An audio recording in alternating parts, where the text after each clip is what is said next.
ছবি তোলার বাধা ধরা কোনো নিয়ম নেই। শুধুমাত্র যে আমরা মনে করি যে হ্যাঁ শুধু প্রফেশনাল ক্যামেরা বা ডিজিটাল ক্যামেরা থাকলে তাকে ফটোগ্রাফার হতে হবে এমনটা না। আপনি আমাদের মধ্যে এমন অনেক ছবি দেখতে পারবেন যেগুলো একটা সাধারণ মোবাইলে তোলা।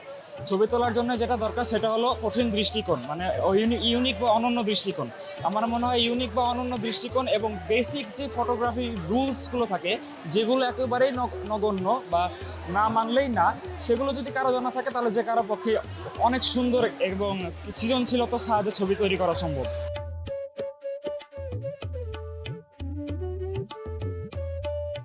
আমরা ফটোগ্রাফি যারা ইচ্ছুক, যারা ফটোগ্রাফি করতে পছন্দ করি, যারা ভিজুয়ালি আমরা আমাদের মোমেন্টসটাকে স্টোরিবদ্ধ করতে চাই, এইটা একটা কমিউনিটি। আমরা যখন এক্সিবিশনটা হয় মানুষ চিন্তা করে আচ্ছা একটা এক্সিবিশন হচ্ছে, আমরা এরকম একটা ফিল করতে চাই মানুষ বক্সের বাইরে, একটা বক্স যেখান থেকে ভেঙে বের হয়ে আসবে, যেখান থেকে মানুষ চিন্তা করবে যে আমি দুনিয়াটাকে আমার ফ্রেমে বন্দি করব। এই কারণে আমাদের F11C শার্প, যেটা আমরা বক্সের বাইরে আরও শার্পভাবে চিন্তা করতে পারি। আমাদের ফটো সাবমিশন হয়েছে 7449, যা আমাদের photo stories and single photos included.